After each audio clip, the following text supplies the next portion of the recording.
This is UI Therapy, Episode 6. Cue the music.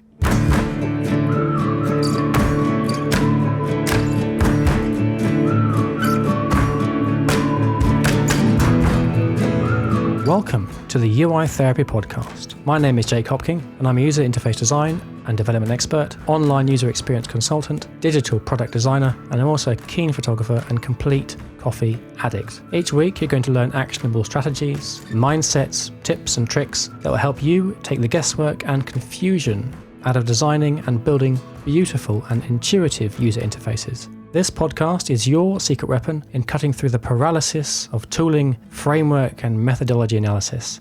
And now, onto this week's episode. Hello and welcome to this week's episode. Today we are talking to Chris Biscardi, who is an awesome guy, who is a hardcore JavaScript developer. He's a core contributor to Gatsby. He has written the MDX plugin for Gatsby. So we'll be talking about the Jamstack and serverless instances. We'll be talking about why choose Jamstack over a traditional CMS site. We'll talk about meta frameworks and what they are. We'll talk about Webpack and why it's everywhere, and then how we can move away from Webpack. We'll also be talking about Toast, which is Chris's own meta framework, which is built on top of Preact. It's actually a very exciting sounding project he's working on. And we also talk about Party Corgi, which is Chris's content creators network, which is a Discord group. And we talk about also MDX conference and quite a few digressions in here and there and in between. It's been a really fun episode to record and chat with Chris about all the things he's working on. So it's a long one, but I think it's a good one. And so I suggest you put your phone in your pocket, go for a nice long walk, or if you're driving somewhere fun, or not somewhere fun, if you're stuck in a commute, put it on and just listen. You'll enjoy it. Also, a quick note on a connection issue towards the end of the episode during the wrap-up questions.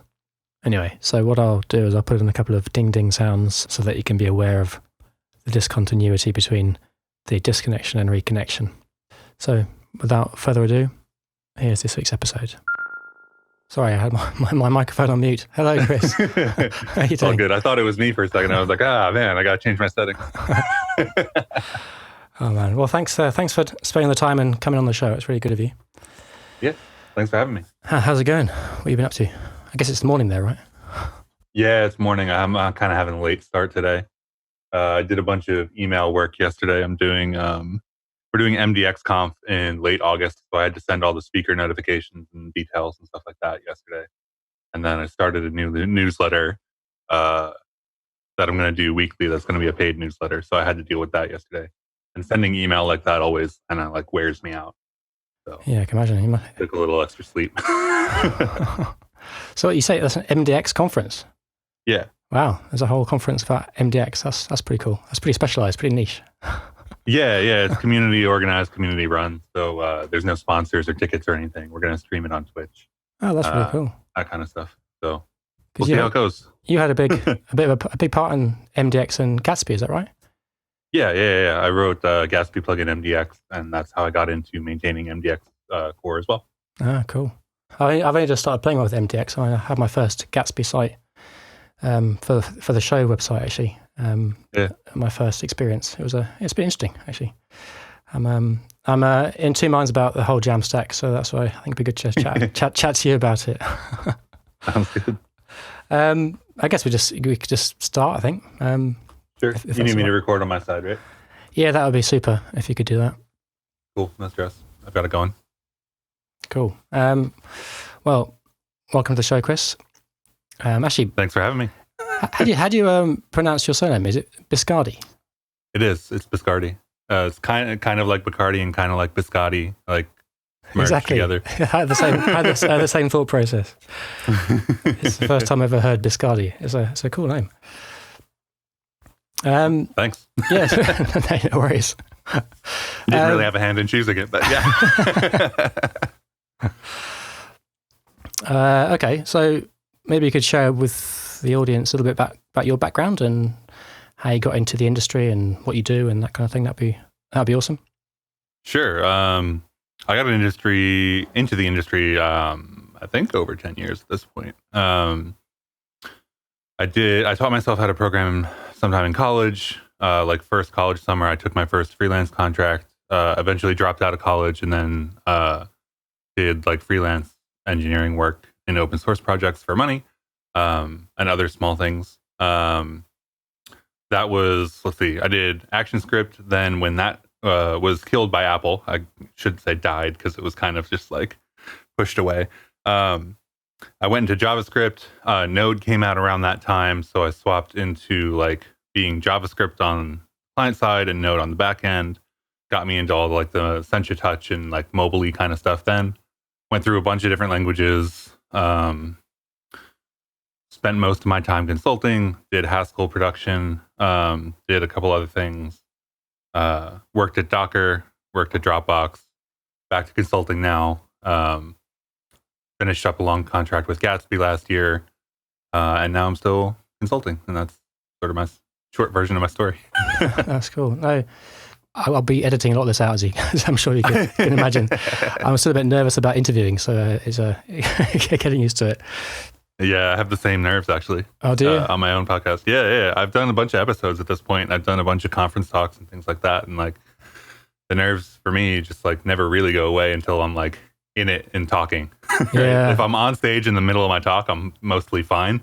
But if it's like right before or like right as we're starting, definitely that's never really goes away. That's a whole new level of nervous, I'm sure, going on stage. Well, not anymore, but. So what's your podcast? We have the Party Corgi Podcast, so it's associated with the Party Corgi Network Discord. Yeah, I like that. I like the little logo, little rainbow corgi. It's quite cool. Yeah. I quite like it as well. What's the history of the logo?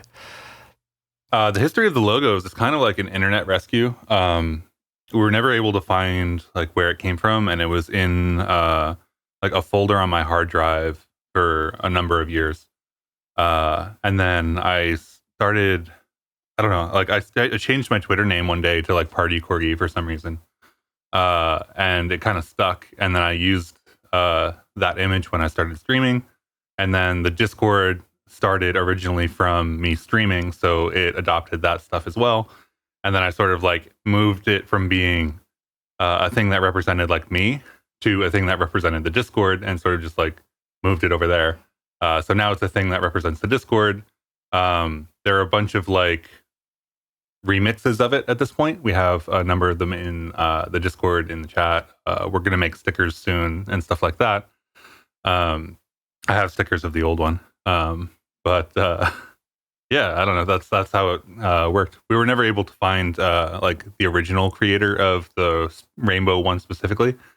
So if they're listening, reach out. Let me know. Reach out. We'd love to credit you with the creation of that. I'm sure they would like a sticker of their artwork as well. That'd be cool.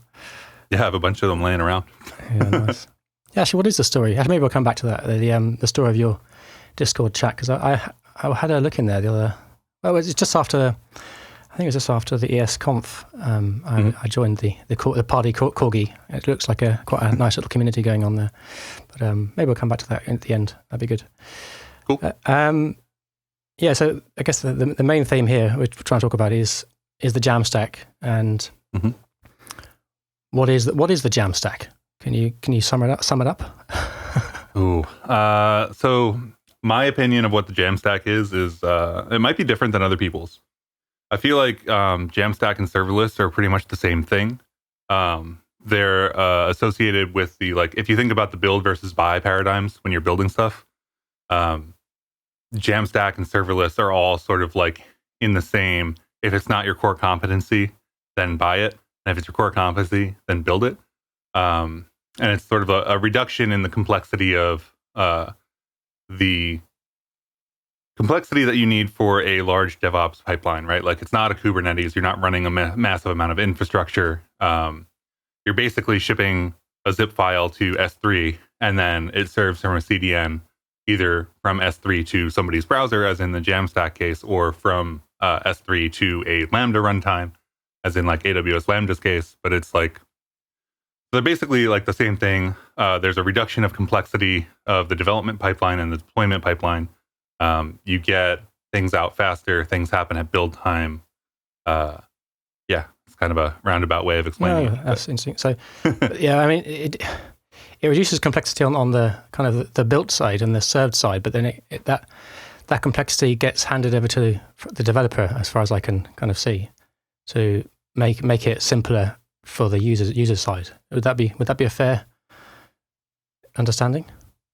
Yeah, it's reasonable for sure. I mean, so like you're not running your own server, right? So you've removed that complexity from your like your page calls don't need to happen for like Node running out of memory on DigitalOcean Droplet or something, right? But that complexity has moved into, okay, so if I'm going to pre-build everything, how do I do that? And how do I do that in a way that is like a reasonable amount of time, right? Because there's things like the Dora report, and the Dora report is basically a way of gauging the maturity and how good the teams are operating together in a DevOps context. And one of the most important things is how fast can you deploy code, right? So now you've moved from this world in which maybe you're running a server and you're not pre-building anything, and really all you need to do is maybe like compile your TypeScript and then ship it to the server. And maybe that takes you 5 minutes or something like that. Or maybe you have like a massive suite of tests or something like that, and it takes you half an hour. But you're taking that and you're moving complexity into the build time process. So with something like Gatsby, it has to go out and fetch all the data. It has to have a way to keep all that data around. It has to have a way to relate that data to each other. It has to have a way for taking that data and turning it into pages, and then doing that for as many nodes in the system as you have, which could be a lot, right? Like maybe it's not for a blog. Like maybe you just started blogging, you have 5 posts. So the total complexity of your build time is not super high. But if you're running like an e-commerce store or something, you have 5,000, you have 10,000, you have 50,000.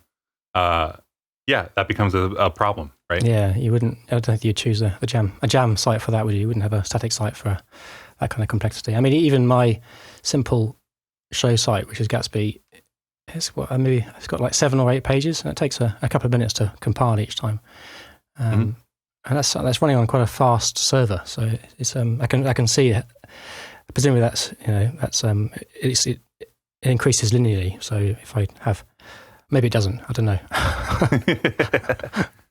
Well, it doesn't, right? Like Gatsby has a lot of complexity inside of it, especially because it has this GraphQL like content mesh thing, and that is a very complex piece of software.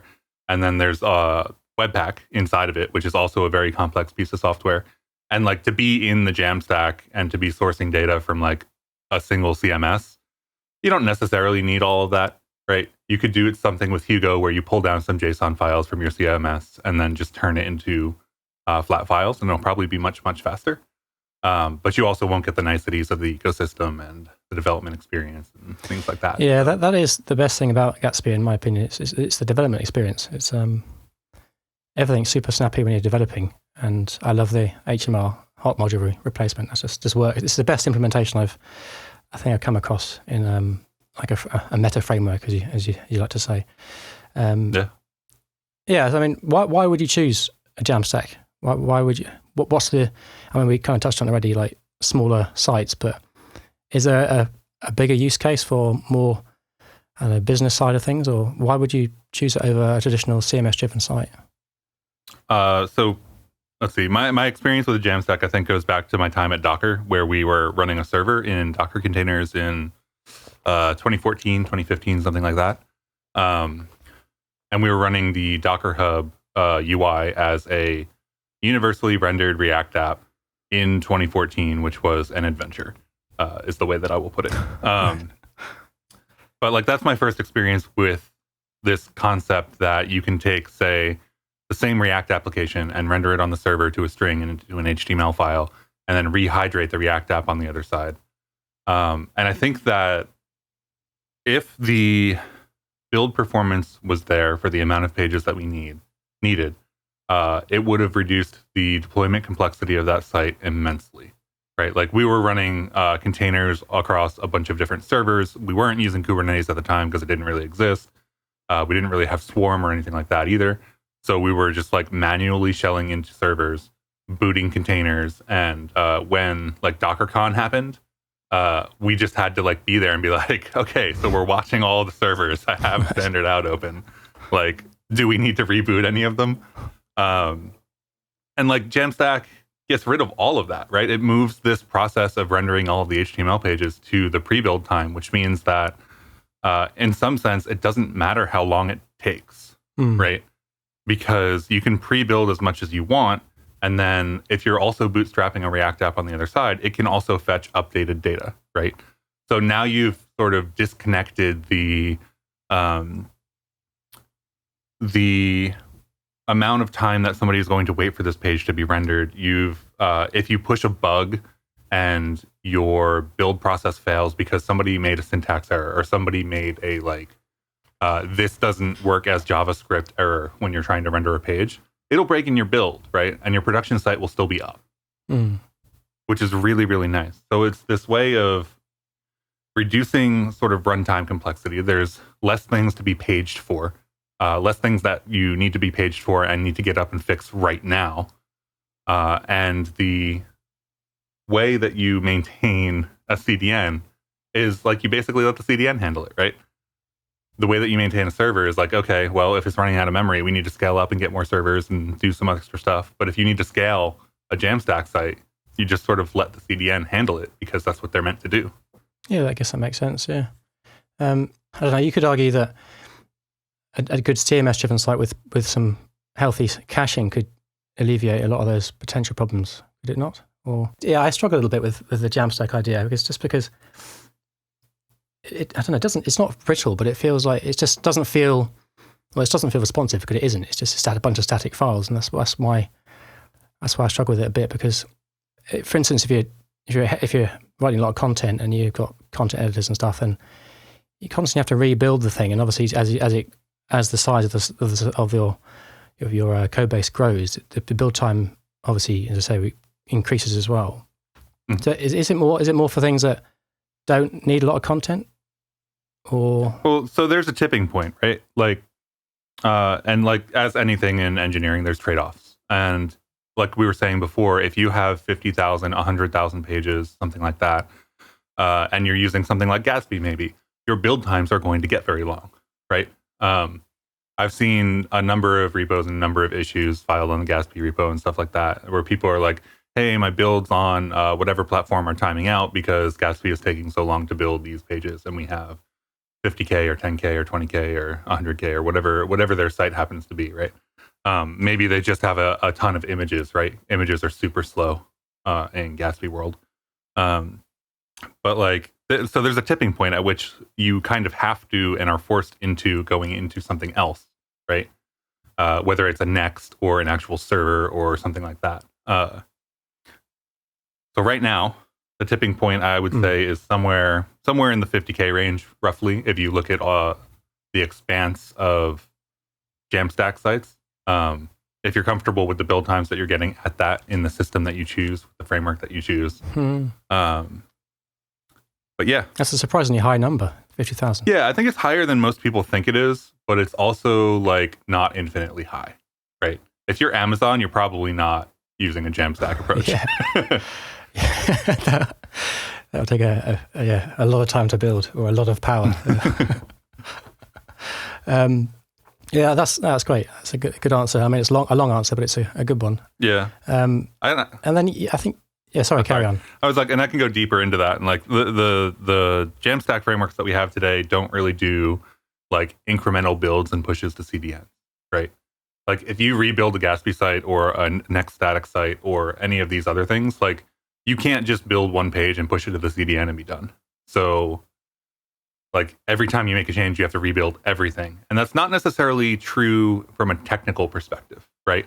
Like you could imagine a world where you build your top 100 or top 1,000 pages in your CI system, and then you farm out the rest of the builds to like an AWS Lambda queue, right? Like you dump it into Dynamo, Lambdas take care of them. As they build each page, they ship it to the CDN. And then, so some users on some pages see slightly older versions of the site, but does that really matter? Like they were still using the site just fine before. Yeah, that's an interesting idea. Is that quite technically feasible? I mean, it's technically feasible. I don't know if anybody will want it or use it or deploy it and things like that, right? Like, it's not even really built yet. Like, I've built prototypes of things that do this kind of stuff, but like, in the end, it comes down to, does anybody actually want to do their development this way? And that's a huge open question, right? Like, that sort of advanced Jamstack building mechanism doesn't exist today in a way that most people can use anyway. I think that's a good idea. It makes sense to me, at least, anyway, that approach. I would like that. It would be nice to, if I've seen a page that's got a typo, just, rebuild that single page rather than having to regenerate the entire site. Yeah, that's really good. I mean, when I watched your ES Next talk, you mentioned the word, you described these Jamstack frameworks as meta frameworks. Mm-hmm. Could you unbundle that a bit? What is a meta framework? I appreciate that question. Yeah, so like when you talk about building sites and you talk about building them as Jamstack, or like as they were previously known, static websites, you have to think about sort of the tools that you're using on top of that, right? Like, you can build a site and manually code the HTML files and manually code the JavaScript and just ship it, right? And like today, you could do that with like some ES module stuff, and like you have 3 files and you're done. Great. That's not the way that most people build sites today. Most people build sites with something like React or Vue or Svelte or whatever, right? Whatever you have your framework of choice. I'm sure it's wonderful, but there are frameworks, and then there are tools built on top of those frameworks, right? There's Create React App and Sapper and VuePress and etc. And those are the categories of things that I call meta frameworks, because it sort of takes a framework like React or something like that, pairs it with something like Webpack or Rollup, and then builds something on top, and maybe like Gatsby adds GraphQL on top, right? So now you've got your rendering framework, you've got a build tool that allows you to do a bunch of different things, and then you've got a layer on top that's for managing your data and things like that. And that's when you start to get into the point of like, okay, we're building higher level tools here, so we kind of have to differentiate them from like, it's not Gatsby versus React or something like that, or the Gatsby versus Vue, right? It's VuePress versus Gatsby. It's Next versus Nuxt and stuff like that. Yeah, that makes sense. So yeah, you mentioned Webpack a bit already. Why do we have Webpack? Why is it everywhere? Big question. Oh, this is fun.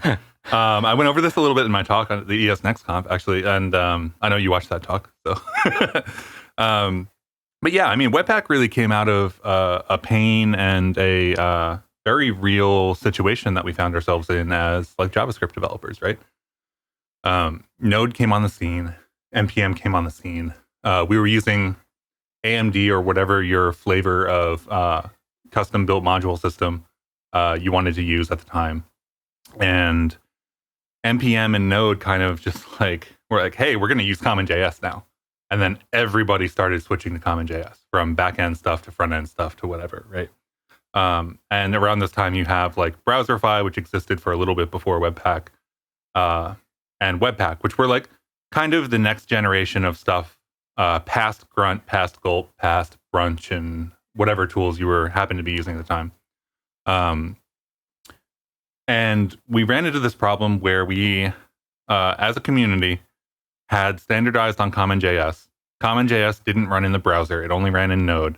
We also had a new spec in ES 2015 for the ES module system, right? So now we had CommonJS, which is what we used in practice and shipped to NPM. And we had to compile that to ES modules, which meant that we had to use Babel on everything. Or compile ES modules back to CommonJS, or whatever you were doing, whichever way you were going, depending on what you were doing. And Webpack came in and was like, okay, so none of these tools are really building a graph of your module imports, right? They're never like, we're before Webpack and before, and kind of even on Browserify, we're basically just taking a bunch of scripts, concatenating them, and then minifying the whole thing, right? And Webpack came along and was like, okay, well, we understand CommonJS inside of our system because we're built on Node and whatnot. And we can take your module graph and we can do things to it and let you do things to it, such that if you have a file that is of type JavaScript, you can compile it with Babel with some options and then get a thing that runs in the browser on the other end. And really, like those are the problems that Webpack was solving when it came out. We didn't have a previous bundler that used a module graph, so we were just like hoping that all of the JavaScript we were including was the JavaScript we were using, right? We had a problem where we were targeting CommonJS everywhere, and it didn't run in the places that we needed it to as like UI developers.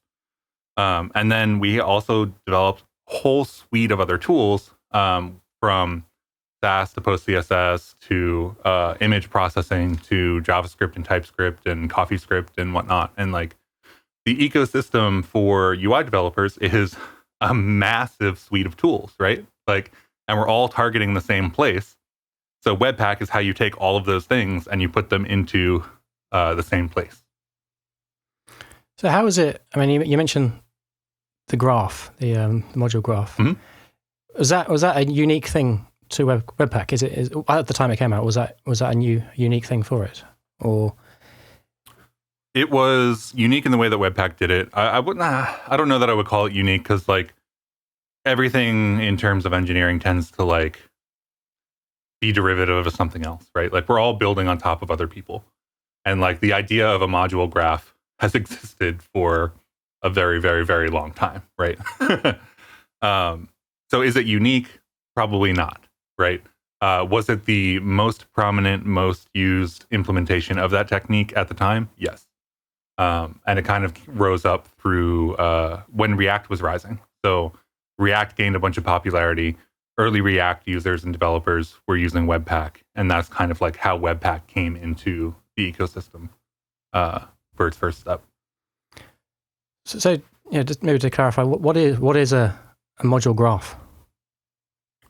So a module graph is like it's the idea that you have a JavaScript file somewhere, right?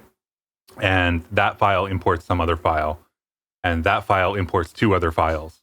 And if you follow all of the imports for everything, right? You enter at this file, which is a Webpack entry point, and you follow the import graph out to all of the other files.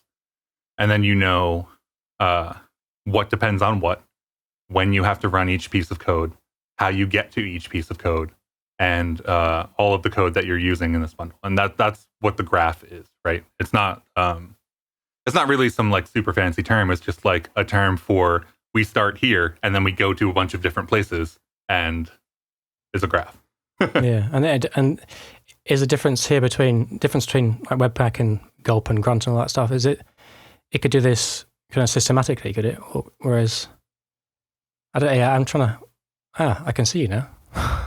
Yeah, I didn't realize my camera was off. Hey, no worries. Sorry about that. No worries. I'm over here like waving my arms to explain stuff, and I know the people won't be able to see me anyway. But like, oh, that's much better. I can see you. Yeah, that's fine. Yeah. That's a nice color background you got there. Yeah, thanks. If you ever need suggestions for stuff like this, Joel Hooks has so many suggestions, and they're all written on his blog, and they're all wonderful. But you will spend a bunch of money. Yeah. Well, I think that's preferable to my background. It's just crappy, tiny room in a small apartment. I recently got a Elgato multi-mount for the camera that's up here. So if you don't know, I am 6'9". Oh. So I'm a very tall person, and that means that camera is sitting 7.5 feet in the air. Yeah, you look quite small from to look here. down at me. Yeah. And I look like I'm in like a little box or something, like looking out of. It doesn't look a bit like that. Yeah. Get me out. Cool though. That's cool. That's good. I don't know what I was asking now. I don't know what I was talking about. We were talking about the graph, right? Yeah. So things like Grunt and Gulp, do they not have a module graph? Not in the same way. Like Grunt and Gulp are like runners, right? Like the way that they roughly work is like take this stuff, throw it through this pipeline of things, and then at the end concatenate it all. And there were like plugins called like Gulp Concat and whatnot to concatenate all of your JavaScript files. So if you think about like what would you do if you just used Babel on a set of files? Right. Babel operates per file, right? It compiles one JavaScript file into one other version of JavaScript. And that's basically what we were doing for a long time. We were taking this file, transforming it into that format, and then taking all of those files in that format and pushing them together. And like require.js and AMD had a little bit of the like module graphy, like dependency kind of thing going on, but not quite in the same way that like Webpack allowed you to process these things with loaders and set rules for different file types and things like that, and like put plugins in that did different things. Like Webpack's module graph combined with the tappable plugin system that it uses internally, which if you've ever looked at is super confusing, but is super powerful as well. So like if you are doing something in Webpack and you need to tap into a piece of what Webpack is doing anywhere, you can, if you know what you're doing and you know where to go to look. This is not the case in things like the old AMD stuff and the require.js and whatnot. Like, I would call them a little bit more primitive, like not as a diss, but just as like they're simpler tools, right? You have a set of files, you pass them through a processing pipeline, and then you can cat them together and you minify them and you send them to the browser. Webpack is much more complex. Yeah, it is a lot more complex. The amount of time I've spent with Webpack config files is probably not worth thinking about. Yeah, I mean, like, so it's like a good thing and a bad thing, right? Like you've introduced this complexity, and this complexity like kind of already existed in different ways, and like Webpack enables things that we couldn't do before, right? Imagine doing like bundle splitting on the component level before Webpack.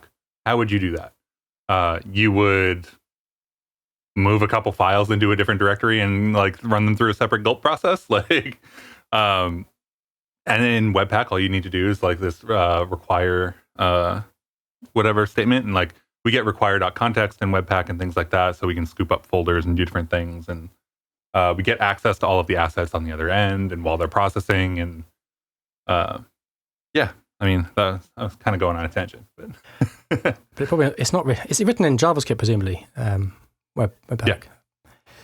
Would it be? Probably a lot. It's probably a bad choice, really, for all the transformations it's doing with images and that kind of thing. Or I don't know. Like it's tough to say whether that was a bad choice or not. Like at the time, we didn't have like Rust, right? And like everybody's on the Rust hype train these days, whether it's the Relay team or the React core team being like, we're going to rewrite core in Rust and WASM or something like that. And like everybody's on the Rust hype train. But we didn't have that in like 2015 or 2014 or whenever like Webpack was starting to get big, right? So there's that, but there's also like the ecosystem of people who built on top of it. And like we didn't have WASM and stuff like that either. So if you wrote it in like C or whatnot, what would you end up with? Like Google Closure Compiler, like written in Java. Nobody uses it. Nobody understands how to use it. Nobody wants to because it's written in Java. No, that's a fair point. Yeah. I don't know. Like, yes, okay, it can be slow if you do the wrong things, and it can be slow if you do the right things. And there's a lot of complexity there. And I don't know that it would have been better if we wrote it in a different language. Maybe if somebody was rewriting it today, there are some options, like there's SWC, which is a project that is like kind of replacing Babel in Rust and also building like a Webpack thing on top. That's an interesting project to follow. There's one in Go as well. And yeah, I mean, like these days. Is that similar to the ES Build? ES Build, that's the one. Is it similar to that? Similar idea, yeah. I think ES Build is more targeted. I think if I remember correctly, ES Build is less pluggable. Whereas like SWC sort of implements the Babel plugin architecture somewhat.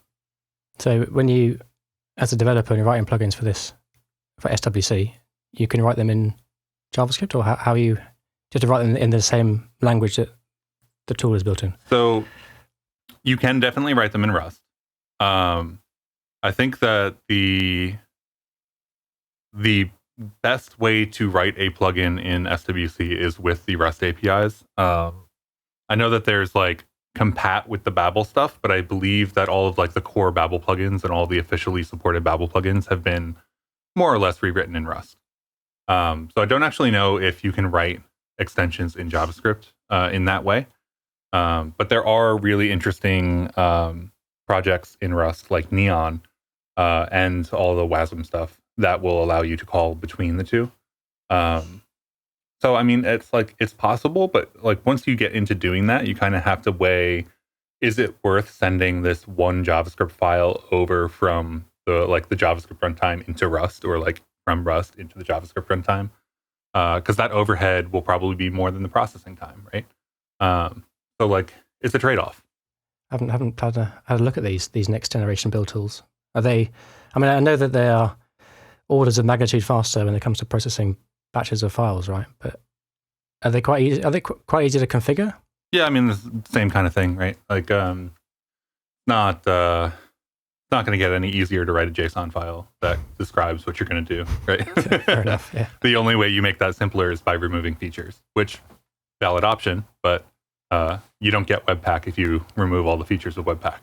Yeah, that's often it's blessing and curse with Webpack, isn't it? It's just so unopinionated. You can do what you want with it almost. Yeah. I guess that was a bit of a digression, but an interesting one. Yeah. So we were talking about Webpack and why we're using it and why is it everywhere. Mm-hmm. I know the future is no Webpack, hopefully, or no bundlers.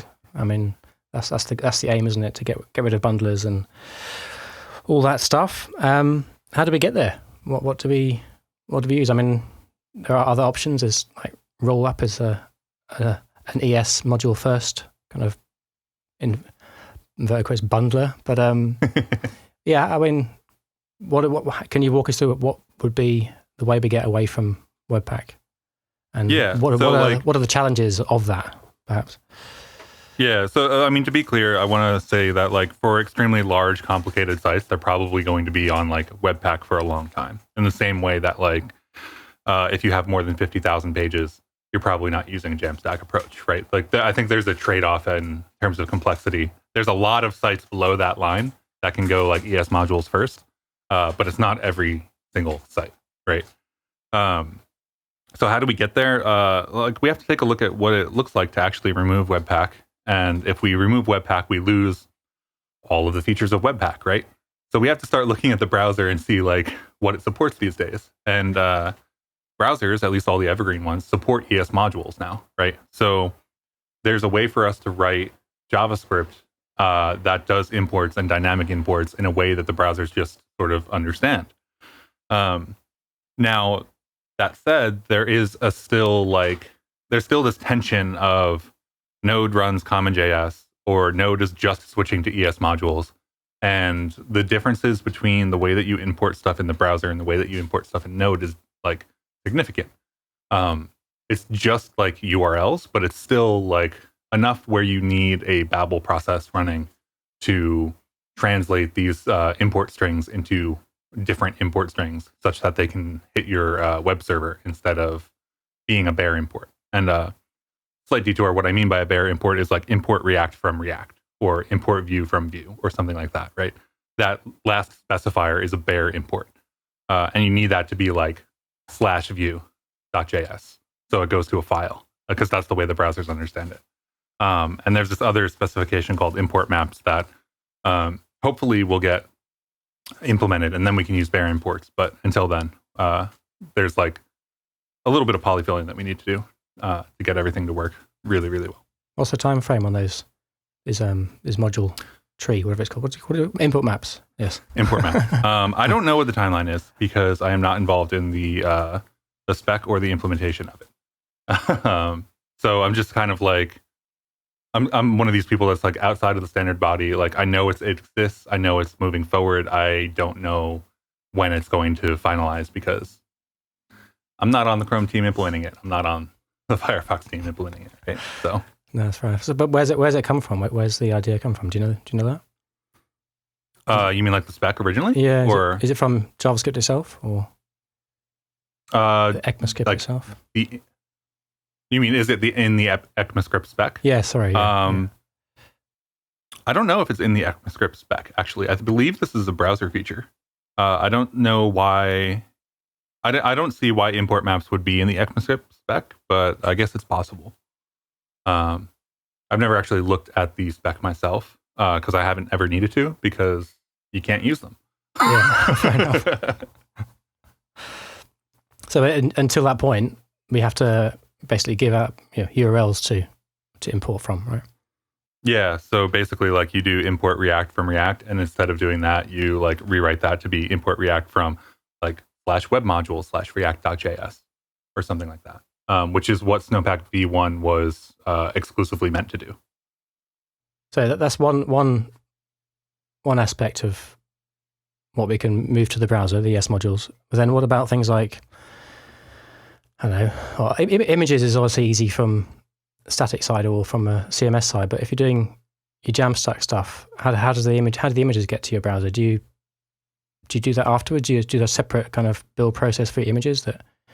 How would you go about doing that, do you think? Yeah, so I mean, I think there's a number of different potential solutions. I think that the worst of all of them is doing image processing in your build process, because the number of sites that I've seen that do image processing in their build process, like in line with the rest of their code, such as like Gatsby does, it always turns out to be a horrible slog of like slow build times. So like, if you don't want to blow your build times up, if you don't want to have like install issues because you're installing Sharp and whatnot, don't put that in your build process, right? Like, have a separate thing, optimize your images, do whatever, but don't do it in line with the rest of your like JavaScript compilation. I think that the future here is honestly services like Cloudinary, services like Image9, etc., that can do all of that kind of stuff for you. And then really the only thing you need to do in your build process is make sure that these files have been uploaded to that service.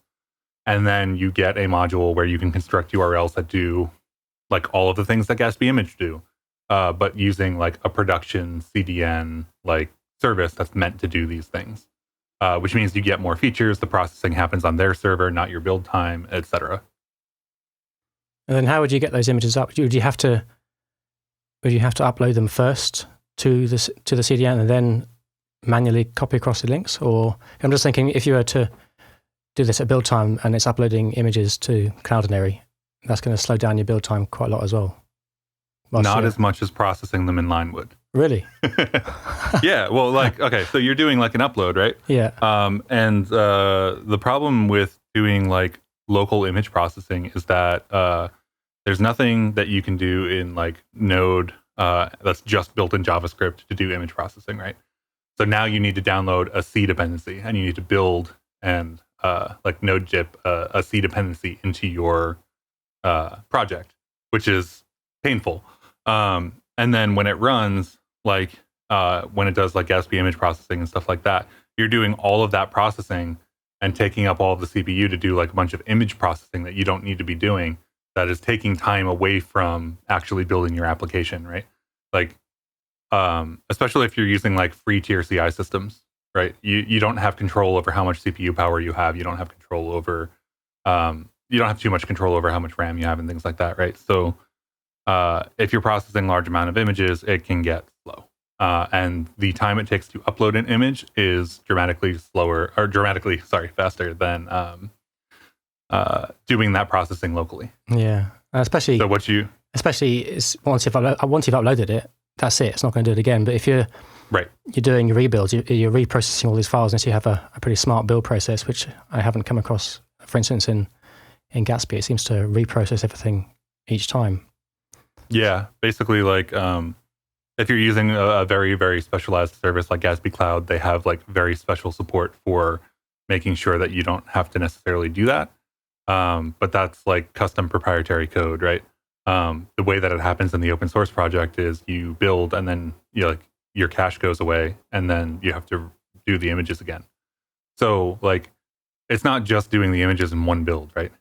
If you have your images and you're doing Gatsby image or something like that, you're doing image processing every build forever. That's a lot of wasted time. No, that I totally understand now. That makes a lot of sense. Yeah. So upload. If you do this process where like either maybe use a Babel plugin, maybe use like a Remark plugin if you're working with Markdown or something like that. It'll find references to your files. It'll make sure that they're uploaded. Once they're uploaded, all it needs to do is like a head check against Cloudinary or whatnot, make sure that the file is there, and then it doesn't need to upload it ever again. And you can just use the URL for the identifier or whatnot. Right. Yeah, that sounds great. Have you seen that in use anywhere? Or yeah, so I've got this project called Toast that is kind of an implementation of some of these ideas, right? Oh, and nice. Somebody in the community, so a couple of people in the community, one of them built the like Rehype Cloudinary upload plugin. So like on one of the example Toast sites, you have a bunch of MDX. The Rehype plugin will find all the file references that you have, make sure that they're uploaded. If they're not uploaded, it will upload them, and then it will convert that to the URL as appropriate. So this already exists, and it's not tied to any particular framework. Like I said, it's that particular example is a Rehype plugin.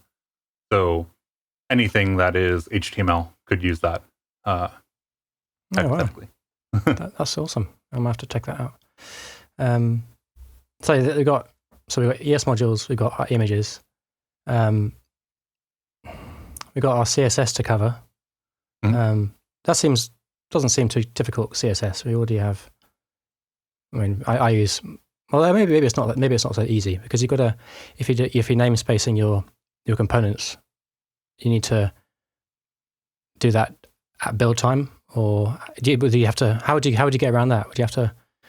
It depends. Post-process them or something, or I mean, what would you do? So you can do anything from like raw CSS to post CSS and Sass and whatnot to the emotion and the style components, etc. of the world, right? If you're using something in CSS and JS like emotion, then you don't need to worry about this at all. But you are shipping a little bit of extra runtime, right? If you want to do raw CSS, then do raw CSS however you want, like concat your CSS file together and be done with it.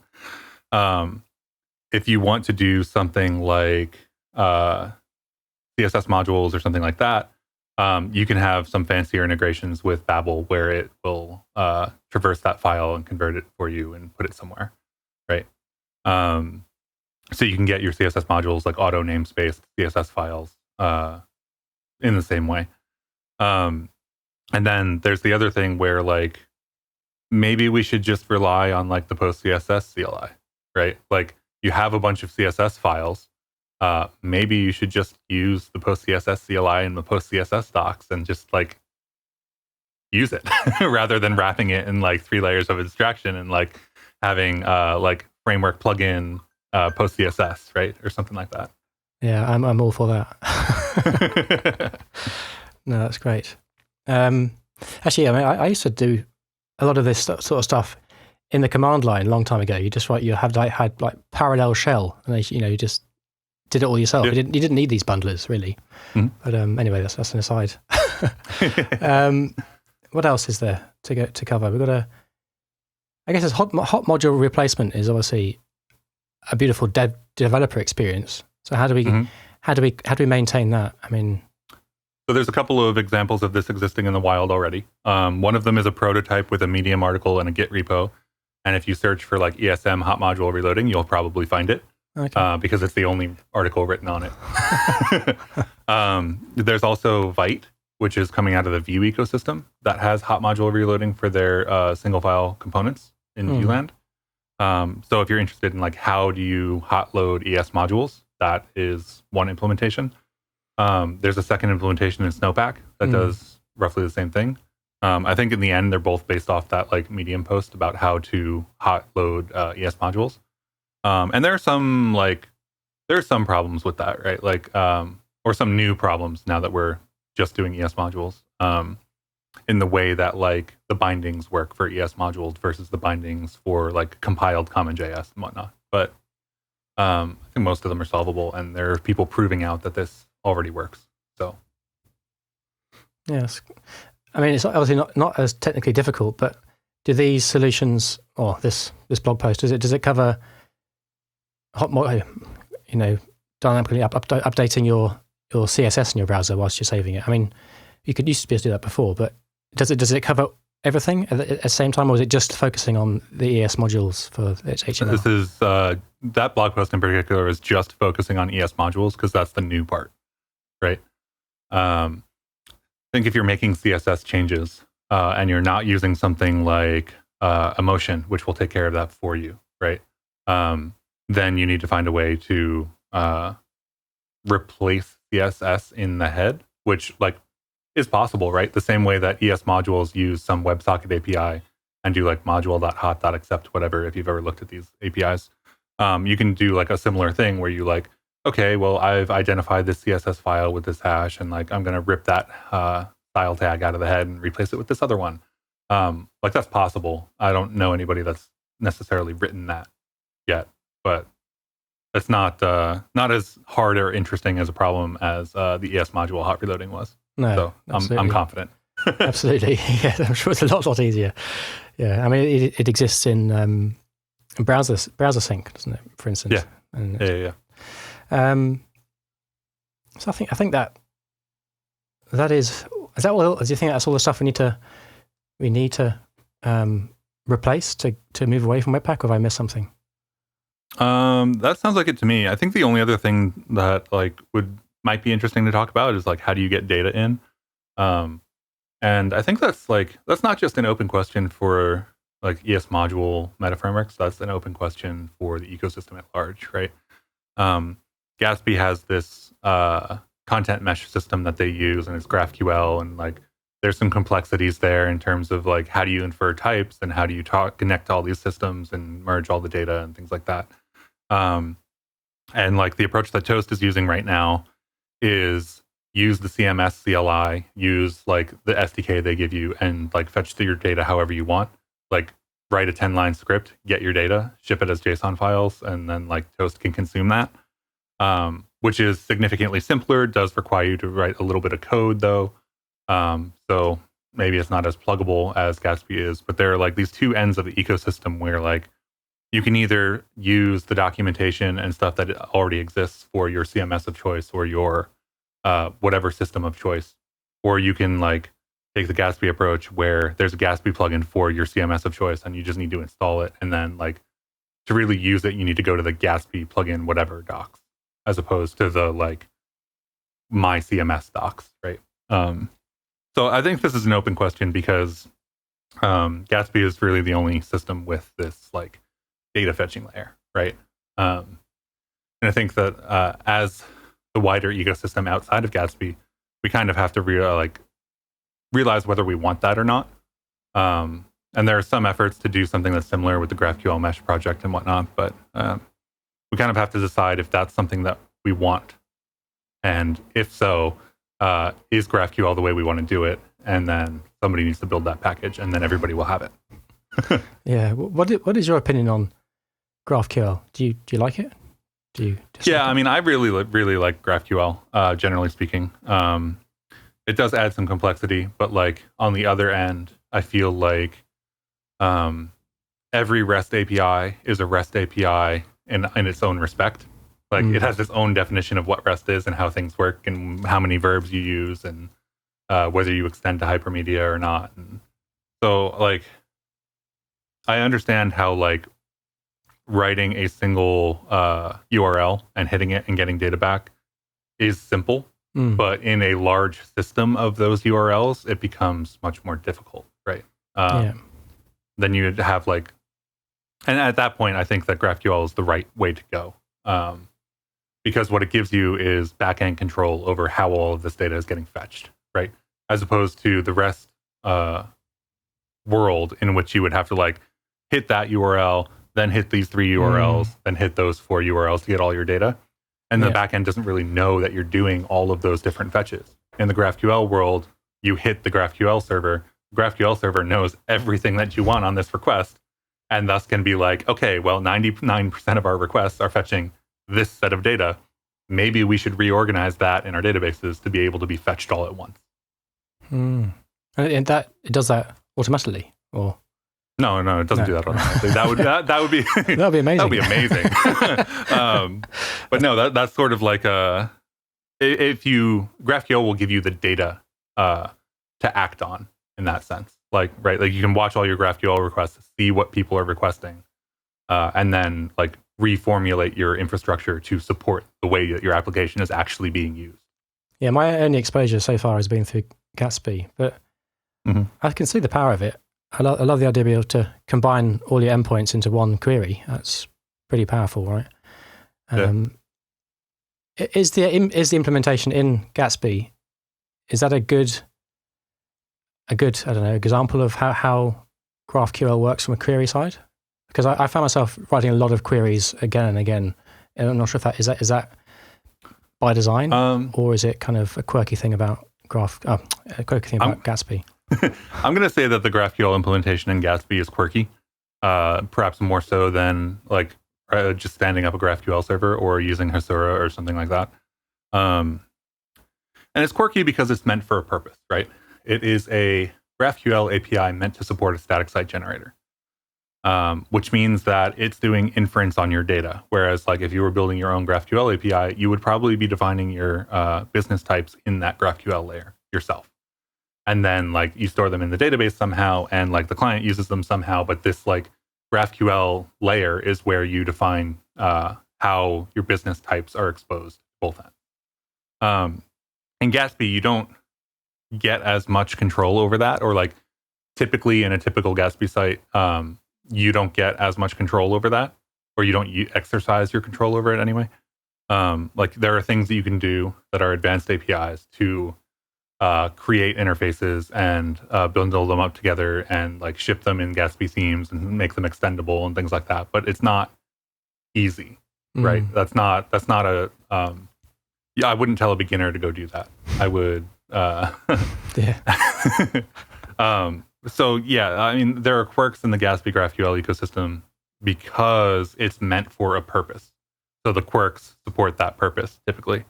And like one of the things that you were saying where you have to rewrite queries all the time is a restriction of Gatsby, not GraphQL, right? Like the only place that dynamic queries work in a Gatsby site is at the page level, right? You can't put a query in some subcomponent and be like, okay, well, when we pass like the GraphQL tag, we're going to go fetch the GraphQL post. Like that doesn't work unless you all write it all up yourself and do it. Yeah. So yeah. And then so on your Toast framework, can you use GraphQL in there, or are you free to do what you want in it, or is it fairly opinionated? You can do whatever you want. So like, for example, there's that other GraphQL mesh project. Like actually, if you wanted to use that to fetch your data. Actually? It's basically the same thing as like Gatsby's content mesh done in a more generic way. I probably can't do justice to a description of the project and its goals. So I will let people do a Google search and find it or link to it. But yeah, it's basically kind of the same idea where like, okay, I have a bunch of different sources and I want to connect them in some way. And to like fetch my data, I want to talk to that source. So you could have like an infrastructure team that's responsible for managing that like set of types and sources. And then Toast could hit that API and fetch all the data you need at the same time. And then, like I said before, Toast speaks JSON. So it's not as integrated necessarily as Gatsby, but Gatsby also internally speaks JSON. So not really that far off either. How long have you been developing Toast? It's been a couple months. Like it's a 2020 thing. Since you've been locked down, was it? Or? So the idea has been in my head for a while. And I worked on Gatsby for a long time. And like I have a deep understanding of how Gatsby works internally and stuff like that. I know that not everybody else does. And so like when my contract with Gatsby was up, I was sort of in my head going, okay, so what do I do next? And one of the things that I did very early on, before Gatsby had GraphQL implementation, was prototype what it would look like if a static site generator used GraphQL as the source of all the data and things like that, which is why Gatsby ended up having a GraphQL layer at all, because I was talking with Kyle at the time. And like, okay, so if that's like this thing that I've fallen into with an expertise, right? Like now I'm 5, 6, however many years into being like a meta framework developer, Right. I guess I go and I try to see what it would be like at the other end of the spectrum, right? Yeah. Next and Nuxt and Gatsby and all of these different things are like over here on this side, and they're fully bought into Webpack, right? Yeah. There's no way they're getting off Webpack anytime soon. So I wanted to go over to this other side of the spectrum and be like, okay, so what if we just didn't have it? Like, how many sites can that support? What kinds of sites can that support? What do we need to do to get some of the like niceties of development back and things like that? So yeah, that I started working on this year. What are you using for bundling and, I keep saying, in bundling and, we need to find a new word because it has negative connotation, doesn't it, bundling? Yeah, I guess at this point it does. Moving? I don't know. I don't know what you want to call it. But. So Toast internally uses Snowpack for bundling third-party dependencies. So like we talked about before, the URL imports need to be changed and stuff like that. So I have to run a Babel process to do that. Like I could do something else like regex, but like let's be realistic here. Like I'm going to use Babel. Yes. So there is that kind of process, and then for bundling the application, there is no bundler, right? The only thing I do is I rewrite the imports to be like URL imports rather than bare imports. So I can still do, when I'm writing code, import whatever from like /components, whatever. And that'll get translated to like /static /whatever /components /whatever.js, right? And then I just rely on the browser to follow that module graph and download what it needs to. And that brings up like, so performance in unbundled sites is different, right? Performance when you're using Webpack on like a giant bundle or something is related to mostly how much code you're downloading and how much parsing time that takes, right? So you're really worried about this bundle size issue. With an unbundled site, all of your files are basically like individual files. So the performance hit comes from how deep is your import tree. And to solve that, you can do things like go halfway down the tree, figure out what this module is, and then preload it. So there are like fixes to that as well. But like thinking about performance is slightly different. So in the end, I am bundling third-party dependencies so that they work in an ES module browser world. But I'm not bundling my application site. I see. And then I guess as ES modules become more pervasive, we'll have caching in the browser, so this potentially won't be such an issue in the future. Would that be? So caching in the browser already works, really, right? Like you're just making a GET request for a module. If you're fetching the same thing, then if the E tags haven't expired, then it's not going to fetch. Yeah, no, absolutely. What I mean is, in the bundled world, the caching doesn't really work because true. Yeah, every single site is different. Even if you're using React in every single site, it's just been transformed, uglified to unrecognizable extents, right? Yes.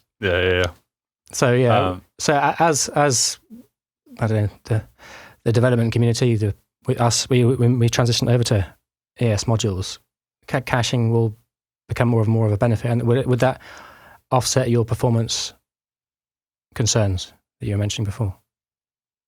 In terms of like these import tree dependencies? To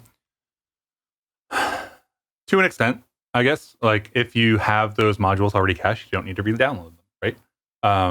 When I talk about like depth of the import tree, it's like that's the same thing with bundles, right? Like if you have already downloaded it and you haven't updated anything, then you don't need to download it again, right? And that kind of caching already works for everything because it's the browser and that's how the browser works. The nice thing about doing it with ES modules is that now that caching happens on like the file level, right? So when you change something, your whole bundle doesn't need to re-download. Just the files that have changed need to download. That's where the power comes from, isn't it? That's what we want to get to. What else I want to talk about? What do you want to talk about? Do you want to talk a bit more about your Toast framework? Yeah, I could. So Toast is a framework that I built that is basically like, what if you had Gatsby and you didn't have Webpack, right? So it's ES modules first. It uses Snowpack under the hood to do some of this third-party package bundling because the entire ecosystem hasn't entirely caught up to ES modules first approaches. And yeah, that's basically it, right? Like it does a pre-render for you. You can choose whether to have JavaScript on the other side or not. It supports MDX in a first-class manner. So I don't know, like you've used MDX a little bit before, and I'm sure that some of the listeners have as well. But basically, like if you're using MDX and it's like Next or something like that, and you're using MDX and like, so the most advanced MDX plugin right now is for Gatsby, and I know because I wrote it.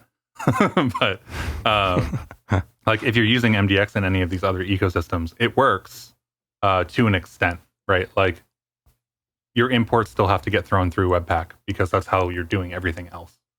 But in like Toast world, where we support ES modules first and MDX by like first class, you can do dynamic imports inside of your MDX and it's fine, right? Like if you have a blog post and you want to load this like really heavy like React 3.js like thing as an example in your blog post, you can. And you can do it with an intersection observer only when the person hits that point in the page, right? So your page load is still super fast. Maybe you don't pre-render that example, and then you like when the intersection observer hits that part, you dynamically load those modules, and it just works, right? Because we're relying on features the browser has developed over the last few years and are now stable, which is really nice. That sounds really interesting. So presumably you're writing on top of React. This framework is on top of React, is it? It's on top of Preact, actually. Oh, Preact. So what is the difference? I mean, obviously Preact is the server side. Are there any fundamental differences other than that? Or do you lose some functionality? Or in a nutshell, I guess, what are the differences? The biggest differences for the purposes of like Toast are that Preact comes like bundled as ES modules already. So like I don't have to do any extra work. And React would have to make breaking changes to the API to ship an ES modules build. So companies like Pika or whatever, or projects like Pika, have a custom build of React that is an ES modules build of React. And they have to maintain and update that whenever React changes. So I went with Preact. Preact is smaller. It doesn't have a synthetic module system. Toast itself sort of leans on the side of like use the platform to use a potentially contentious phrasing.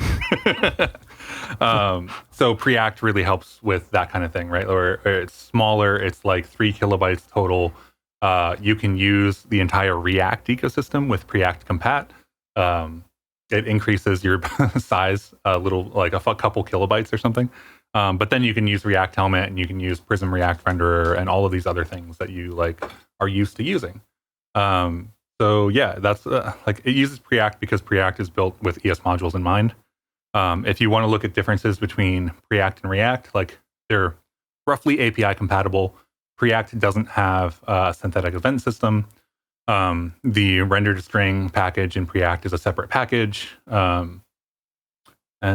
mean, that's about it. Like development on suspense and concurrent mode and stuff like that happens on React first, and then like we'll dribble down to Preact kind of thing.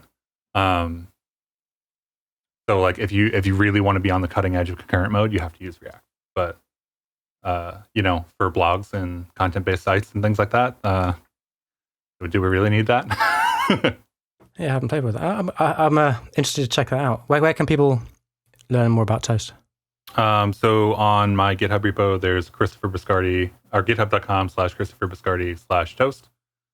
There's also /new Toast site is, I believe, what I called the repo. And that is a repo that you can clone and it'll just give you a site. The site is very much based off of my blog. So you will see my color schemes and the things that I like on there. But you're also free to just delete them and like build your own stuff. That's really good. What kind of functionality have you built into that starter pack? Okay, so Toast example site, there's a deploy to Netlify button. So if you just want to see what it looks like deployed, you can click that button. It'll create a Git repo in your account. It'll deploy to Netlify. you'll see the build time. The build times are so fast that Netlify spends more time restoring the cache and shipping the site than it does actually building the Toast site. So nice. Very nice. That's fun. my thoughts around like a build performance have become much more like, okay, what can I do to get Netlify to do less work? Whereas like with Gatsby, it's always like, okay, so how do I take stuff out of the Gatsby build process? Yes. So like I said, it comes with first-class MDX support. It comes with a little thing that will deal with MDX for you. It does server-side syntax highlighting for all of your like markdown writing posts and stuff like that. Oh, nice. So it doesn't ship like Prism React renderer on the client side, but it uses it on the server with the entire language set. So you get line highlighting, code block highlighting. You get to use like these little title blocks on your code blocks and things like that. Oh, very nice. Yeah, that's nice to have that out of the box. I had to spend quite a while getting that working on my Gatsby one, including the language, the icons that tell you what the language is. Yeah. There's usage of MDX providers. You can see how that works. There's Babel plugin preval is something that I use in the site just to sort of like show you how that can work. And what that does is it's basically a Babel plugin originally written by Kent that will let you run some like arbitrary node script to do something and then export that inside of the module that you wrote the script in as an export, right? So if I wanted to say create a sprite sheet at a particular point and import that sprite sheet into my JavaScript file, I could do that with preval, and I could do that with any node script that I wanted to. So if I had like a CLI command that I needed to call or something like that to actually run, that code gets stripped out and you replace it with whatever the output is.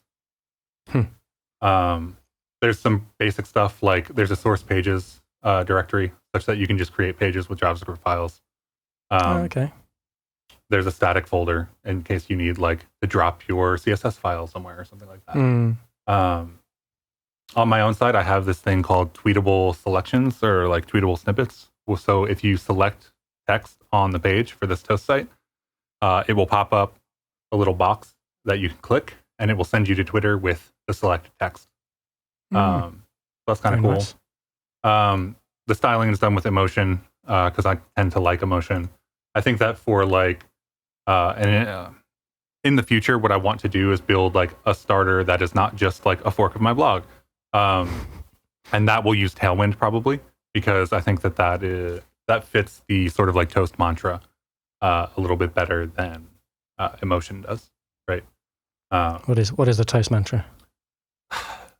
There isn't really one. When I say that, what I mean is like it's the opposite of say like the Gatsby ecosystem, where like I see. If you're going to look for the docs are going to be on the npm package docs for that thing, not for like there is no Toast plugin emotion or Toast plugin Tailwind or something like that, right? Like if you want to learn how to work with Tailwind, go learn how to work with Tailwind and then run it. Yeah, that's a very good point, and that's definitely one of the negatives of Gatsby as well. Is all these plugins which don't have any documentation, and that's a real problem. So that's nice. Also, do you have All right, sorry, I'll let you continue. But do you have Open Graph images based on posts? I mean, I see you have that on your site when you share a link to a blog post or something. You generate using Puppeteer, presumably. Playwright, actually, but yes, same thing. Yeah. So I have an Egghead course about how I build those images, and it uses Playwright and React and stuff like that to take screenshots and cache them on Cloudinary. And this Toast site still includes those URLs. So if you ship this Toast site and then you want to look at the Open Graph image, is a URL to like the API that I'm going to release as part of a separate project that will just like generate this image for you. And in the future, we'll have a bunch of different stuff, but like you can really, really do whatever you want. It's just a URL. You can replace it to point anywhere. What? Actually, that's I don't know, digression question, but Playwright, what is that? Is that another virtual browser? Yeah. So like, you know how Puppeteer is basically Chromium stuff? Yeah. Playwright is Puppeteer for multiple browsers. So you can like run it in Edge or Safari or Chromium or whatever. Okay. I believe it's built by the original Puppeteer team, or like the people who originally started the Puppeteer project that have since moved on. But both projects are running and healthy at this point, so depends on what you need. Have you finished with the features of Toast, or is anything else? Have I finished with the features of Toast? No. I don't think it'll ever really be done. The thing that I'm interested in right now, in particular, is how do we make it such that really large content-based sites can work really well. And actually, one of the problems there is that Babel isn't the fastest thing to run on a whole bunch of JavaScript. So right now, for like 2,000 pages or something like that, it takes like roughly 2 minutes to build, which is like competitive with other places. Like I think Gatsby. I think I compared a set of pages that was like 2,000 or 5,000 or 10. I forget which one it was right now, but I compared it with the similar Gatsby, and it was roughly half as slow, or like 2 times as fast. I don't. Whatever. Depends how you say it. It did well, and I really haven't done any like performance optimization on it either. It's just like there and running. So one of the things that I'm sort of experimenting with right now is what happens if now that all of the infrastructure is there and working, what happens if I rewrite the core parts in Rust? And that's why I'm interested in SWC and stuff like that, because I have a prototype that will run a Toast site, but do all the build via Rust. So all of the file I/O access can be concurrent, and SWC works like 20 times faster than Babel or something like that. So as my own personal site gets larger and larger, this is more and more of an issue for me. Yeah. But yeah, so that's one of the things that I'm working on right now. I think that there are plenty of things that we can do in the future. We can make the builds increasingly incremental, like we were talking about earlier, to the point where, like, if the CI process does actually get too long for you to care about, how much can we ship off to a Lambda, right? That's going to be a longer term thing, I think, because that takes a bunch of new work. But that's the kind of stuff I'm thinking about. Oh, that's a good project. I like the idea of it. Would you say it's the first kind of Jamstack site that's going in this other side against the grain, or against the Webpack? Yeah, I mean, like maybe in terms of like I started working on it technically before Vite and VitePress existed, but like I don't really care about that title. So like Vite and VitePress are doing similar things for the Vue ecosystem, and like that's great, right? Like, so I don't know that I would call it the first necessarily. I don't really care to discover whether it actually is or not either. So. Fair enough. So listeners, don't let him know if he is the first or not. Yeah, that's really cool. I enjoyed that. Is there anything else you want to talk about? I would love to mention that we're doing MDX Conf. Please talk about MDX Conf. Yeah. So MDX Conf is going to be a selection of speakers running on Twitch, streaming live on August 24th. So if you are interested in MDX, we have a wonderful, wonderful set of speakers. I'm super excited about it. I sent out all the speaker detail emails yesterday. So, what kind of topics are you going to be covering? Everything from like basic MDX kind of usage and like how do you use it in a Gatsby site or like in another site or something like that, all the way through to like what does it look like if you rewrite MDX in Rust.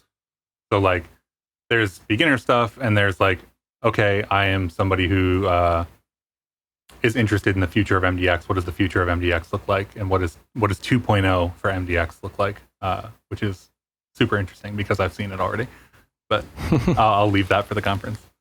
Yeah, I'm definitely a big fan of MDX. Like I said, my first experience was inside Gatsby. It's a powerful idea. It's really it's actually fun. It's really just that's the nice thing about it, right? If your content's easy to put out, and if you want to do something more advanced, you just chuck in a component.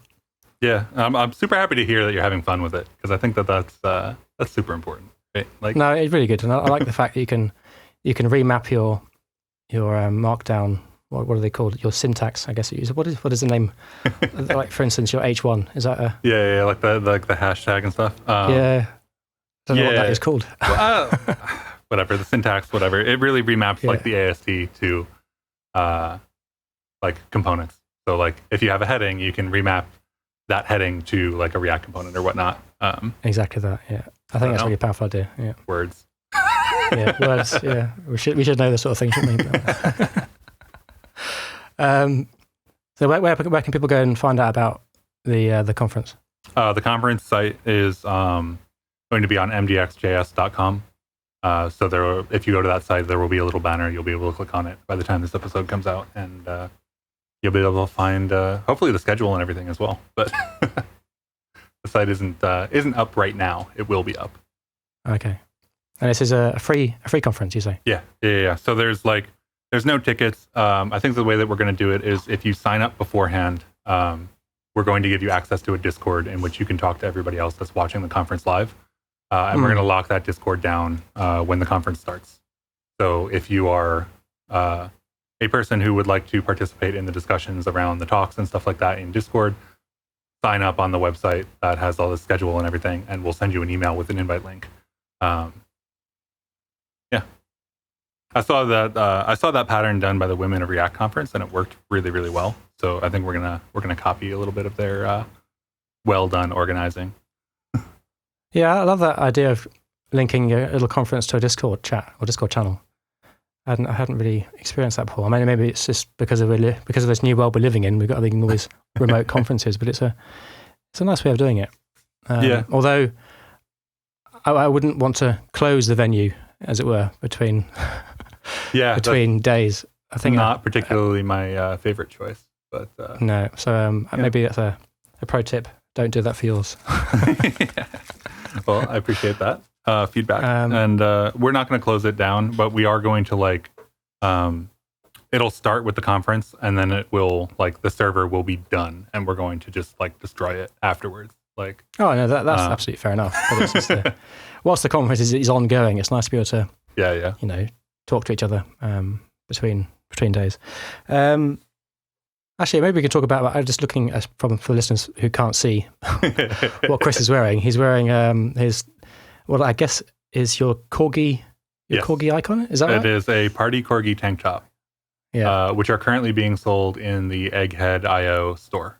So if you are interested in getting your own Party Corgi tank top, they are available. Yeah, it's quite cool. And it reminded me of your Party Corgi network, and maybe you'd like to talk about that a bit, because sure, it seems like an interesting Discord idea, or what do you want to call it? So the Party Corgi network is a community of practice around developing blog posts and screencasts and streaming live code and things like that. So we have a number of channels that are not just content creation and tech stuff. We also have baking channels and a mobility and exercise channel and plants and things like that. So it's really important to me that this is a full inclusive community of people who support each other during the practice of developing and shipping different types of content, right? So that's the Party Corgi network in a nutshell. How did you come up with the idea for that? And is it I don't know, maybe it's a hard question to ask, but are you trying to build a network for, I don't know, for selling courses, or is it completely open and is never going to be you're going to try and market this channel? I mean, it's a hard question to ask you, but it's just... There's no, so it's an open community. Ulterior motive, perhaps, yeah. It's an open community. There is no intent to close it down or restrict the membership to only paying people or some shit like that, right? It's open. I want it to be open forever. Obviously, I don't know what's going to happen a year from now. We're already at 1,200 people or something like that, and we've existed for a year total. So I don't know what it'll look like when we're at 2,000 or 3,000 or something like that, and it looks like we're going to hit those numbers. So I don't know what that looks like. but there's no like company behind it or anything like that. There's no like ulterior motive, as you put it. Yeah, I think it's a lovely idea. I mean, I've been toying with the idea. I mean, I'm very, very, very early stages with this idea of the UI therapy podcast. I mean, I was thinking about maybe looking at the idea of a Discord channel, but I mean, at the moment, I wouldn't be able to invite anyone because I don't think anyone's listening to the show. But, although, I mean, I've had 1,000 downloads now in the last 3 weeks, so nice. It's not too bad, I guess. But yeah, how do you find running a channel like that? Does it take much of your time, or? So I'm there quite a bit of the time, but also I have a selection of mods that I trust and are awesome people and handle things when I'm not around as well. So like we haven't had a bunch of abuse or anything like that. So actually, like things that I need to do that are like emotionally draining things to deal with haven't happened too much, which is really nice. And we mostly spend our time thinking about like, okay, so if you have a Discord channel or a Discord server and you have a selection of channels, you are defining the boundaries within what people feel safe talking about in your server, right? So we spend a lot of time thinking about what channels should we create next? Like, right? There are people here, they want to feel safe talking about certain things. How do we make sure that we have channels that both reflect the community of practice, right? So like we have a product business channel for like the opposite end of like, here's being an employee, here's selling your time for money, and here's like selling products kind of thing, right? So it's on that end. But like it's for people who are trying to like take the indie hacking approach or like take the 30 by 500 approach in practice and talk with each other and support each other through that. So how do we merge that with like, for example, we have a plants channel and it's for the practice of growing plants and maintaining plants and very nice. Sharing your plant photos. So yeah, we spend a lot of time thinking about like, what are the next channels? What do we need to open up to? What are we restricting that we aren't realizing that we are restricting, kind of stuff.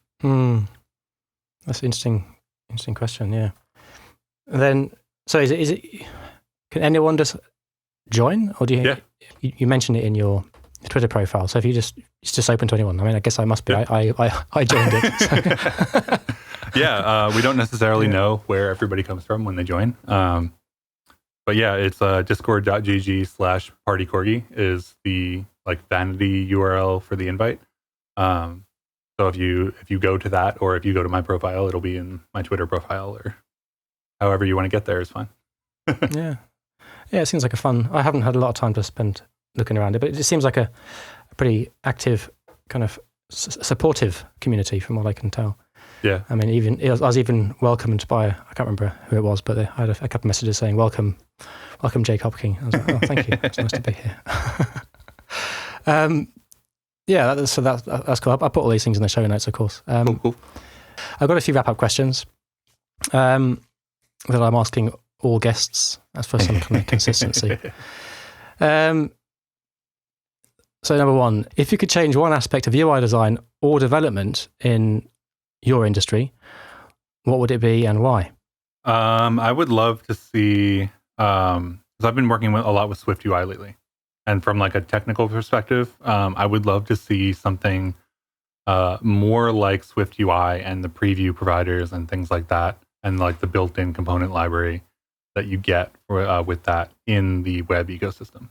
I think that the way that Swift UI has been put together is really interesting and useful.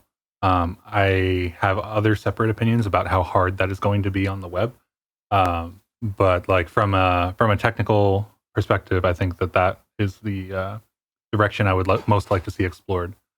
And I guess like I would love to see more of a merging of design and development, and like it feels like there's kind of a wall like between design and development, and then between maybe like HTML and CSS focused people and the rest of the JavaScript ecosystem. And like I would love to see those like social barriers kind of break down a little bit more. I think that there's a little bit more antagonism that happens at those perceived boundaries than needs to exist.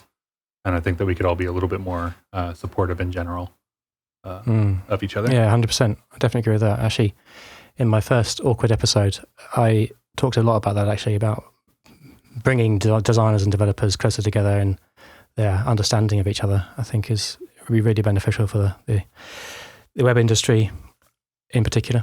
I think, and I guess I've historically, I've always done both sides of things. I've always done UI design and web development. So I guess I can see, sometimes I can see why there's some tribalism, but at the same time, let's bring people together. And I think once people understand each other a bit better, they'll start appreciating each other better. But I guess you get quite a lot of questions about, from a developer's point of view, how to be a designer. I think and what is it to be a designer, and what is design? Do you have any kind of deeper appreciation for design? Have you done design yourself? Yeah. Or? So in college, I went to college for. I really went to play volleyball, but I went to college and I did an art major, so I did an art degree. And then I came out of that and I did some design work early in my career and stuff like that. So I do have an appreciation for like what goes into it. And I think that when you talk about like design, I think that does like an unintentional disservice to the depth with which design is a profession, right? There's so many things that go into it, from the research angle all the way to the thing that people kind of like most often associate with design, which is like pretty pixels on the page. And there's like information architecture and all of these other things that fit under design, such that if a developer wants to get into that stuff, I think the first barrier is thinking of design as like a contiguous set of people, right? Design is not a contiguous set of people. Design is a whole swath of different disciplines and techniques and approaches to problems, right? So I think that that's for developers trying to go and learn more about design. I think that's the first thing to understand. And if the thing is like, I want to learn how to create better looking web pages, there's resources out there like refactoring UI and whatnot. Yeah, I've just left it recording, and it's me just saying, Chris, are you there? Yeah. I'll leave that in the podcast. It'll be really good content. It'll be the intro. Chris, are you there? Yeah, exactly that. And now we're starting the episode. Yeah. Welcome to the show. Yeah, I don't know where I cut off. So you were talking about design isn't a contiguous set of people, and maybe bringing people together is. I think that's where you're going with it, was it? Yeah. I think that in the end, just understand that like design isn't a contiguous set of people. There's a bunch of different skills, from like making pretty pixels on the page, which like refactoring UI can help you with, to information architecture, which there are plenty of books on as well, and things like that. So. Yeah, I agree. I think every developer should spend some time on appreciate or learning a little bit about design, and just the fundamentals about what makes a good design, and get an appreciation for aesthetics. I think that's really a really important thing to do. Just because, as you say, you're working with designers in every project you work on, because without a designer, there's no UI. Any nice UI perhaps is. Yeah, I think the way I would phrase it is like not making a decision is still a decision. Yes. Right. So if you make a choice to not design the way that everything is laid out, or like the way a user goes through your stuff, like you're still designing it. It's just shitty now. Yeah. Think about your user, and just imagine how they're going to enjoy your shitty design. Yeah. So, that's a good question. Second question. For someone joining or is new to our industry and is feeling overwhelmed by the tooling, the frameworks, so many different opinions, what advice would you give them?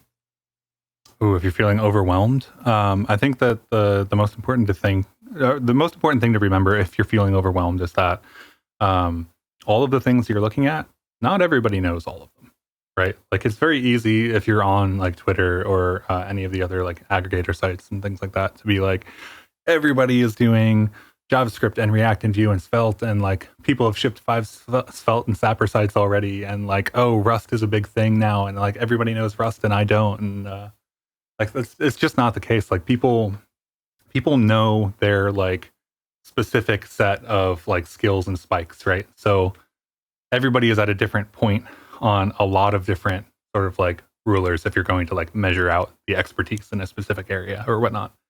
And it's really important to realize that like, yes, there's a lot of stuff.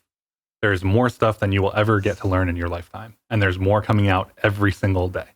That is a fact of working in the industry. And like, you're not going to know all of it. So pick the things that you enjoy and follow those. Because if you don't pick the things that you enjoy and follow and learn those, you're going to end up doing work that you're unhappy with because you followed like what you thought might make the most money, or thought like what XYZ or whatever, right? And like careers in knowledge industries are fairly long, right? So if you're just getting started and you're within like 2 years, you're within 5 years, you've still got 20 to go at least, right? If you want to keep doing this for that long. So like think about it with that in mind. You don't have to learn everything. Learn what's useful and what's interesting to you now. And 5 to 10 years from now, what you're going to end up doing is building on top of that and doing more stuff you enjoy. So that's my thought on that. No, I think that's a really good answer. Something I certainly agree with. So, yeah, don't get lost in Twitter, because I don't believe a lot of the stuff that comes out of there. Yeah.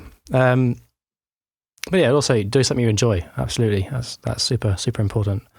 Don't start learning JavaScript if you're not enjoying it. Just if you're happy with CSS, just focus on that. I mean, there's some awesome CSS projects out there that, I mean, it's not cool, but it is. I think it's cool still, actually, and I like CSS. I think there are plenty of people that still think it's cool, right? Like Grid, yeah. CSS Grid is awesome. I wish we had that 10 years ago. Yeah, that's been an absolute game changer, that CSS Grid. It's been.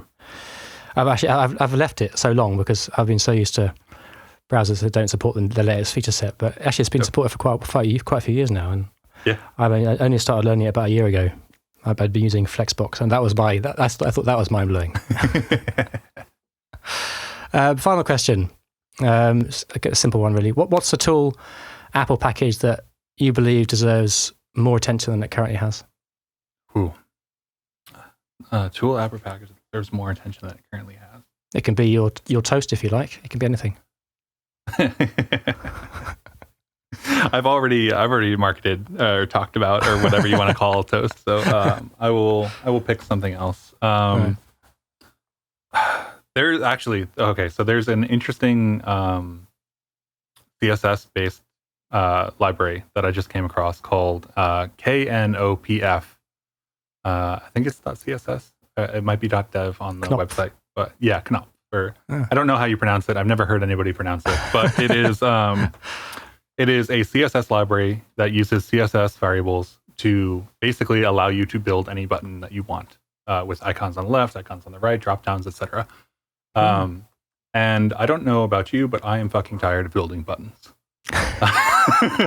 I've done it many times in my career. Yes. It is always a pain in the ass. Every single project, a new button. And I don't want to create a new one again. So this library existing is something that I think more people should know about, because it will save other people the pains of doing it again. That does sound interesting. So there's no SAS involved. It's just using CSS variables to dynamically, not dynamically, but create pretty custom buttons. Yeah, it's modern CSS, so it fits inside of my interest set with ESM and Toast and all of that kind of stuff, right? So. Very nice. I'll certainly be checking it out. Yeah, that's awesome. I think that's a wrap. Cool. Thank you so much. Thank you so much for having me. It's been great. I've really enjoyed our chat. Yeah.